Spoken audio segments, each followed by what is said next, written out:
भगवते वासुदेवाय। ओम नमो भगवते वासुदेवाय। ओम अज्ञानतिमिरान्धस्य ज्ञानाञ्जनशलाकया चक्षुरुन्मिलितं येन तस्मै श्रीगुरवे नमः। नमो ओं विष्णुपादाय कृष्णप्रेष्ठाय भूतले श्रीमते भक्तिवेदांत स्वामिन् इति नामिने। नमस्ते सारस्वती देवे गौरवाणी प्रचारिणी निर्विशेष शून्यवादी पाश्चात्य देशतारिणी। जय श्री कृष्ण चैतन्य प्रभु नित्यानंद श्री अद्वैत गदाधर श्रीवासादि गौर भक्तवृंद। हरे कृष्ण कृष्ण कृष्ण हरे हरे, हरे Ram Ram Ram Hare Hare.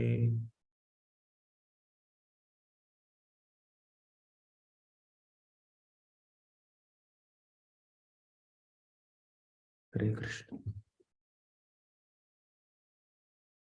My humble respects to all the devotees who have assembled for this first session of our Ekadasi Japa talks. Actually, I was very hesitant when devotees requested me to conduct some sessions like this. I am more into speaking Bhagavatam and other scriptural based sessions. So improving japa and japa talks, I am not so much into that. But devotees have requested at least do once in 15 days on Ekadashi. So the only reason why I agreed for that is that I want to improve my own japa, my own way of chanting the holy name of Krishna. So with that intention to improve my personal chanting, so I'm trying to glorify the holy name of Krishna and then share something what I have learned from my spiritual master and other Vaishnavas in front of other devotees, so that collectively we can improve our japa and I also get your blessings. So now today in this few minutes, hardly 20 minutes talk, we will see how it is little difficult, very difficult to chant japa, but still we'll have to do it. So we'll dwell a little deep on this topic. So these sessions, Ekadasi Japa sessions, are not data heavy sessions where we discuss deep philosophy or where we just quote Shastric references extensively. So, but we will just focus on 1 or 2 points, just to inspire ourselves the importance of japa, just to remind ourselves about the glory and the importance of the process of chanting in this bhakti yoga. So, and also try to inspire each other in our attempts to chant attentively, because it's one of the greatest aspirations of an average sadhaka to be able to focus on holy names, to be able to chant with some little concentration. So that's the agenda. So we are not having very data heavy sessions now. So first, let's remind ourselves of some basics of japa. Why japa? There are so many limbs of bhakti, isn't it?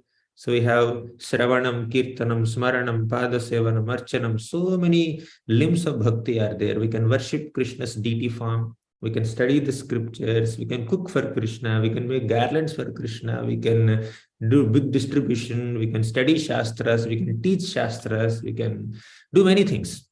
So why this japa or chanting the holy names is given so much of importance, so much of emphasis? So let's see the Shastric version, which we all know, but we keep forgetting it. Harer Nama Iva Kevalam Kalau Nastyeva nastyeva gatiranyatha. So most of the devotional activities that we do as a part of our bhakti yoga or Krishna consciousness are based on the Shastric principles, Shastric injunctions, scriptural recommendations. Because scriptures say that we have to do so and so devotional activity, we do that because our spiritual life is mainly based on the authority of scriptures. Now, what is the scripture saying here? Harer nama, Harer nama, Harer nama eva kevalam. In this Kali Yuga, the process of attaining Krishna is only through Harinam, only through chanting the holy names of Krishna. And 3 times it is mentioned Harer nama, Harer nama, Harer nama. And Eva means certainly. More emphasis given. Kevalam, even more emphasis is given. Kevalam also comes. Okay. After mentioning the word Harer nama 3 times, Eva is also coming, Kevalam is also coming. Then Kalau nastyeva, nastyeva, nastyeva. There is no other way, no other way, no other way to attain liberation, to attain the lotus feet of Krishna. So this is the emphasis of the scriptures, right? So we know this, but sometimes we forget this. Many times we forget this. And Bhagavatam says, Kaler dosha nidhe rajan astihyeko mahan guna kirtana deva krishnasya mukta sangaha param rajet. So this shloka of Bhagavatam says that this Kali Yuga is an ocean of faults. But there is one good thing in Kali Yuga. What is that? Just by kirtanat eva krishnasya, just by doing kirtan, just by glorifying or chanting the holy names of Krishna, one can get mukti. One can be liberated from this material existence, right? So, yes, even Krishna says in Bhagavad Gita, Yajnanam Japa Yagnosmi. Of all the kinds of sacrifices, I represent Japa Yajna, chanting the holy names. Okay, we saw the Shastric version. So when and even otherwise also, when we love someone or when we want to love someone, naturally we tend to utter their name. We tend to call. Mother calls the name of the child multiple times. The child will call mother 100 times, right, in a day. So when there is love, naturally there is remembrance of that person. Naturally, you keep speaking, uttering the name of the person, internally or externally, verbally or mentally, right? So similarly, we love Krishna, or at least we want to cultivate love for Krishna. It's natural that we say Krishna, Krishna, Krishna, Krishna hundreds of times, right? Either in practice stage, we want to cultivate love for Krishna. In perfection stage, we have love for Krishna. So whether we are in practice stage of bhakti or perfection stage of bhakti, chanting the name of Krishna is of prime importance, right? So to cultivate love or to express love. Fine, we understood that japa is important briefly. But why Hare Krishna Maha Mantra only? There are so many other mantras. Yes, emphasis is Hare Nama, emphasis is chanting the holy names. But why only Hare Krishna? Why not some other mantra? So again, Shastric version. Hare Krishna, Krishna Krishna, Hare Hare. Hare Rama, Rama Rama, Hare Hare. Iti shodashakam nam kali kalmashanashanam natah paradaropayah sarva vedeshu drishyate.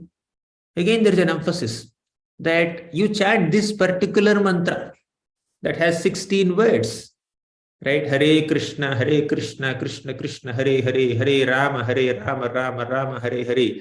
So this mantra, Maha Mantra, is described by the scriptures as the most sublime method in this age of Kali.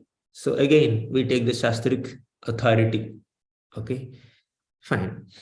Now, this chanting of the holy name of Krishna is ideally done joyfully, with great happiness, with great bliss. Ideally, it's done like that. We may not experience at sadhaka's level, but let's see. There's a possibility that we can chant it very blissfully, happily, with great relish in heart. So Lord Chaitanya Mahaprabhu, when he was going to South India Yatra, he would constantly chant the names of Krishna like this. Krishna Krishna Krishna Krishna Krishna Krishna Krishna He Krishna Krishna Krishna Krishna Krishna Krishna Krishna He Krishna Krishna Krishna Krishna Krishna Krishna Rakshamam Krishna Krishna Krishna Krishna Krishna Krishna Pahimam Rama Raghava Rama Raghava Rama Raghava Rakshama Krishna Keshava Krishna Keshava Krishna Keshava Pahima.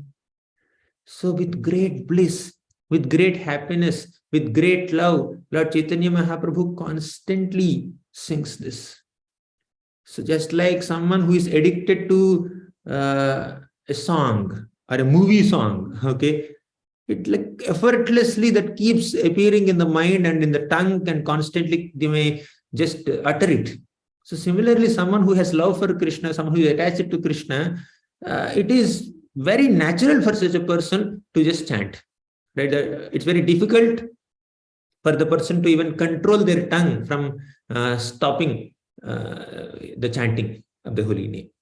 So Rupa Goswami writes, it's mentioned in Sri Chaitanya Charitamrita, Tunde Tandavi Niratim Vitanute Tundavali Labdhaye Karna Krodakadambini Ghatayate Karnarbhute Bhyaspruham Chetah Prangana Sangini Vijayate Sarvendriyanam Kritim No Jane Janita Ki Yadbhiramritaihi Krishneti Varanadvayi Tunde Tandavini Ratim Vitanuti Tundavali Labdhaye. Tunda is tongue. So Rupa Goswami is saying that when the holy name of Krishna is doing tandav, is dancing on my tongue, I desire millions of tongues. And when that holy name of Krishna is entering my ear holes, Karna Krodaka Dambini Ghatayate, Karnar Bhute Bhyaspruham, I desire millions of ears. So Rupa Goswami is desiring millions of tongues to chant Krishna's name, and he is desiring millions of ears to hear Krishna's name. That's the appetite that he is showing. Chetaha prangana sangini vijayate sarvendriyanam kritim. Remember this line, very important. When the holy name of Krishna is dancing in the courtyard of my heart, sarvendriyanam kritim, all my senses become inert. All my senses like withdraw from their activities and focus only on the name Krishna. No jane janita ki yadbhiramritaihi krishneti varanadvayi. I don't understand what great bliss, what great amrita, nectar is embedded within these two syllables, Krishna.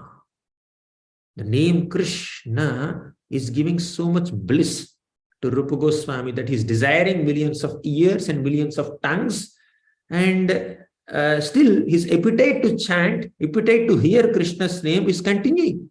He's unable to withdraw his heart or mind or tongue from chanting the holy names, right? So this is our potential. So Rupa Goswami, it's not just that he's only expressing his ecstasy in chanting the name of Krishna. He's also saying that we all have this potential. Potentially, we all can relish Krishna's name to this degree. We can also chant with so much love and affection and humility that we desire hundreds of tongues, we desire thousands of ears, and we can experience that when chanting, all our senses can just keep quiet. So senses are very active, right? They can just keep quiet and just focus on the holy name, absorb in the holy name. It's possible, and we have this potential. But why? Why we are unable to access that potential? Now, whatever I have spoken so far is the Shastric version and the ideal, what is supposed to happen to everyone. But we don't, sometimes or many times, and many of us may not see it happening practically in action. Right? When I'm chanting the holy names, honestly speaking, I want to complete 16 rounds. Right? because it's above, let me complete it. So it's not that I hanker to chant millions of names. I will chant 16 only, 16 rounds only. So then I had to get back to my other work. So there is a, like internally, there is some push happening. Whatever we have spoken so far in the last 10, 12 minutes is ideal. But we don't come to that ideal standard oftentimes as a struggling sadhaka. What's the reason? So why is it difficult? Let's understand this.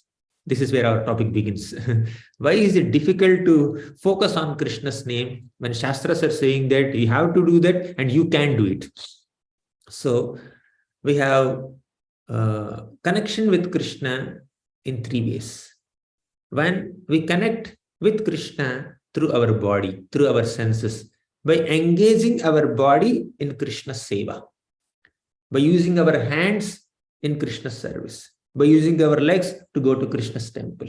Okay, so by using our eyes to see Krishna's deity form. So like that, we use our body, we use our senses in Krishna's service to connect with Krishna. That's one way of connection. Second, we use our intelligence also to connect with Krishna. How do we connect with Krishna through our intelligence? To develop that conviction that Krishna is the supreme God, by studying Shastra, by trying to understand. Right now, in the initial 5 minutes, I was showing some shlokas from the scriptures that chanting the holy name of Krishna is the only way. So that is improving our conviction. We are using our intelligence to understand the Shastric version and coming to a conclusion, analyzing the Shastra and coming to a conclusion that chanting of the holy name is the best for me to go to Krishna.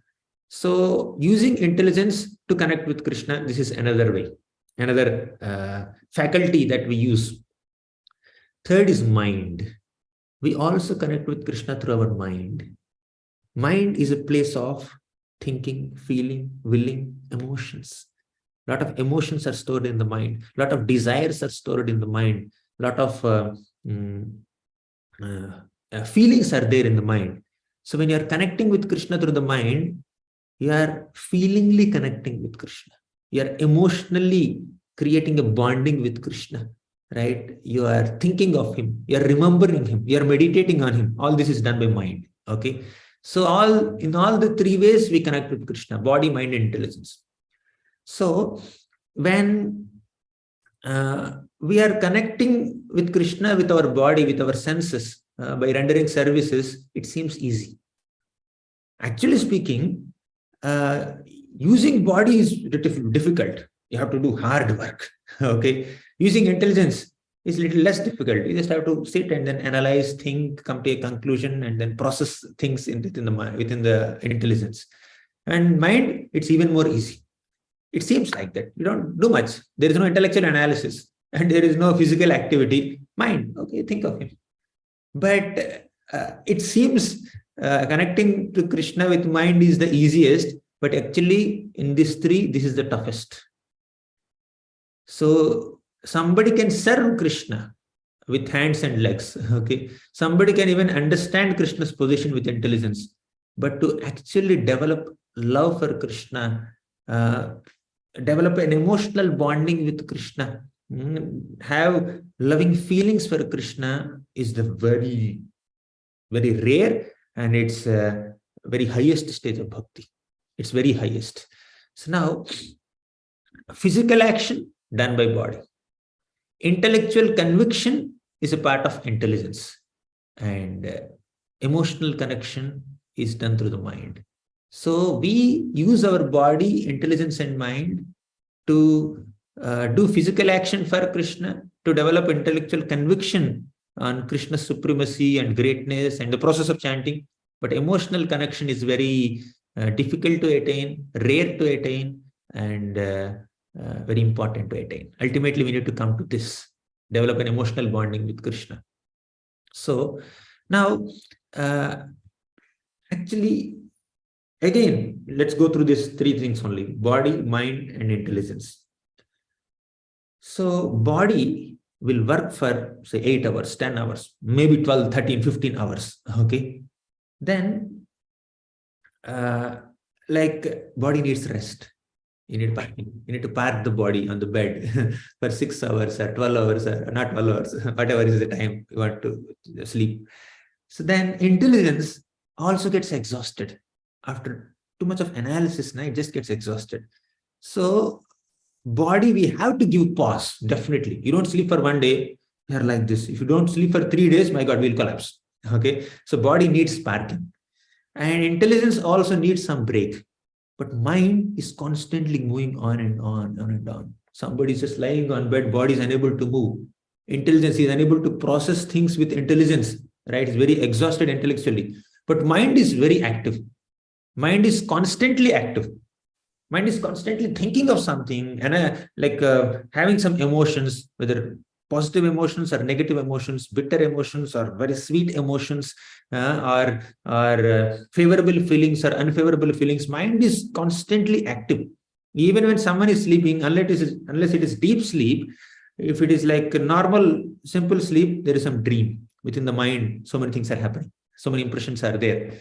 So many desires are there. So many unfulfilled desires are there. Meditation on those fulfilled and unfulfilled desires are still there. Just like mind is hyperactive. That's why it is difficult to chant.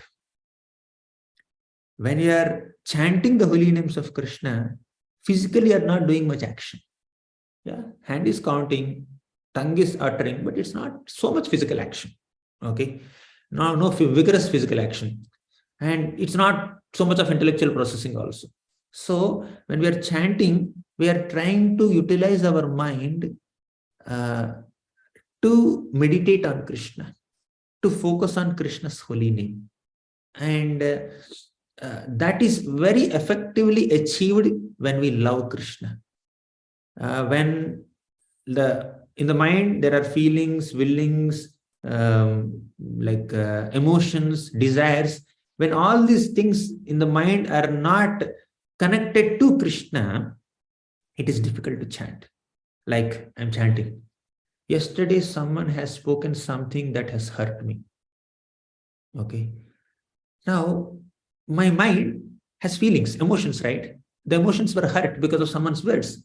I keep dwelling on that. 4 rounds, 5 rounds, 10 rounds are gone in that analysis, in that contemplation on what the other person has said. Maybe within the mind, I'm just feeling bad that this person has said this to me, or trying to, do some self-defense within the mind, trying to justify what I have been doing, or trying to clarify how this person has misunderstood me, or trying to harbor some negative feelings towards that person, or feeling disappointed, dejected. Oh, this is what these people think about me. It's like that hundreds of things are appearing in the mind even while chanting. Fine. Or say yesterday someone has appreciated me so much. Okay. Today I must start thinking about it. Like, oh, this person loves me, this person has great appreciation for me. There is a sense of happiness, sense of encouragement. We start feeling that. So whether it is positive emotion or negative emotion, the mind has a tendency to just focus on that, dwell on that. So now many of these things are material. Some may be spiritual also, but many are material. For an average sadhaka, struggling sadhaka's case, you see the mind is a storehouse of so many emotions and feelings and thoughts. All these are not necessarily favorable to bhakti. So when with all these emotions we are sitting for japa, the mind doesn't focus on the holy name. The mind starts focusing on 10 other things, 100 other things, right? So the process of bhakti yoga or sadhana is to replace all those emotions, feelings, desires, and thoughts with Krishna. When we have emotions for Krishna, when we have feelings for Krishna, when we have thoughts connected to Krishna, chanting becomes easy, effortless. But when we have those emotions, thoughts, and feelings not for Krishna, but for something else, with something else in the center, my own ego in the center, my own upadhis in the center, my own connections with other people in the center, my own activities, mind is thinking, constant processing. Body needs rest. Intelligence also may need some rest, but mind doesn't. His mind is very restless, right? So we need to replace those things, and it's not a small thing. Now, to conclude, actions can be ritualistic or absorbed. Fine. So sometimes reading can also be ritualistic, like we may read something. Have you ever noticed that you have taken a book and reading one paragraph, two paragraphs, nothing went inside, but you read it. You read two paragraphs, but the essence or the gist of the two paragraphs did not go inside. Again, you go back and read the same thing because mind is not concentrating there. It's a ritualistic reading. You may read like that for 10 pages. Okay, but mind is not focused. Okay, it's like little ritualistic. Somebody may doze off also. Now, sometimes eating also can be ritualistic, right? Like you're eating, while eating, you're parallelly working on something, and then mother comes and says, should I put a little more chutney, a little more sambar? Put, just focusing. You're unable to relish the taste. You're unable to relish the taste of that food, or you're unable to concentrate on the food. Unless it is too spicy or too salty, you don't feel that you're eating. Like it's normal. It's just going in and you're focusing on something else, right? So it's mechanically we may do eating also, reading also, even darshan also sometimes becomes mechanical. Sometimes we go in front of the deities. Ideally, we need to be prayerful, but we may start analyzing. Oh, the turban is not tied properly. The painting is not done properly. How many flowers are there in rather than his hair? So at least there is some analysis there. Sometimes we may go in front of the deities and then fold our hands, stay for 2 minutes or 3 minutes or 5 minutes and come back. Somebody asks, what color dress that deities are wearing? I forgot. I don't remember. Okay. So sometimes even darshan also, which is supposed to be a very meditative and prayerful experience, could be done in a mechanical way. Okay. Or we are in front of the deities, folding hands, thinking of 100 different things. Okay, some other thoughts are coming. We are seeing for 5 minutes, 10 minutes, but there is no focus there. So same thing is done for chanting also.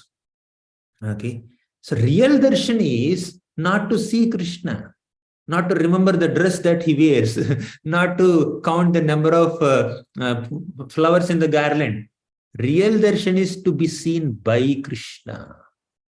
When we are in the spirit of surrender and service, Krishna will be happy to see us, and that's real darshan. When we come before the Lord with an eagerness to serve him, eagerness to see him, eagerness to connect with him, eagerness to establish a relationship with him, that pleases Krishna, and he will be pleased to see us, and that's real darshan. Okay, his eagerness to see us depends on our eagerness to connect with him. But if the darshan is mechanical, then it's not the real darshan. Same thing is applying to chanting. What is real chanting? Chanting is not a ritual. Darshan is just like a darshan is not a ritual. Reading is not a ritual. Eating is not a ritual. But we may do all these things in a ritualistic manner. Similarly, we may even chant in a ritualistic manner. Okay. But of all the services that we do to Krishna, to chant with affection, humility, and sincerity is the greatest way to please Krishna. When we are in a mood to please Krishna, then the real chanting happens. Okay, and that mood is in making a humble attempt to keep the mind focused on Krishna's holy name, despite 100 and 1,000 distractions. Okay, so now you see, when we are chanting, sometimes the holy name doesn't appear tasty. Okay, when we're seeing the beautiful form of the deities, we may not get impressed because we are thinking of something else. But if we focus, we can see the beauty. Okay. Similarly, when we're chanting the holy names, if we focus, we can taste it. If there is no concentration, we cannot taste it. But even when there is no taste, even when holy name is not appearing tasty, even when we are not eager or happy while chanting, even while we are tasting the holy name in a bitter way, right? It's not tasty, it's appearing bitter. Still, we continue to chant. And that struggle is very, very important. Even unintentional, inattentive chanting gives benefit, as we know in Ajamil's case. We can discuss later. But when there is no taste and there is no happiness in japa, still we chant. We have to chant. Why? Because I have promised my Guru And my attempt to focus on Krishna's name makes Krishna happy. Okay, to make Krishna happy, I chant, right? So we may think this chanting is not giving me happiness, but it makes me happy because I know that Krishna becomes happy if I struggle to chant, if I try to chant, because I'm his servant, I want to make him happy. Although I am not happy while chanting, I'm not excited while chanting, but I know that it makes my Guru happy, it makes Krishna happy. To give them happiness, I will chant, although I'm not experiencing that happiness at this moment. By continuing to chant Krishna's names to make Guru happy, to make Krishna happy, one day we will also experience that happiness in chanting Krishna's names, right? So even ritualistic chanting also is helpful. Even when a struggling sadhaka is unable to chant, mind is thoroughly distracted, still, if the person is continuing to chant, one day he will get the taste. One day he will experience that relish in chanting Krishna's names, right? That's our hope, because Krishna is pleased with the struggle, right? We may not master the process of chanting. When I sit here, Hare Krishna, when I chant, tears will fall from my eyes. It may not happen overnight, but when we are chanting, and the mind is going here and there, every 2 mantras, when the mind is going here and there, but I'm trying to bring it back. I have promised my Guru that I will chant, and this chanting will make Krishna happy. Let me chant, let me chant.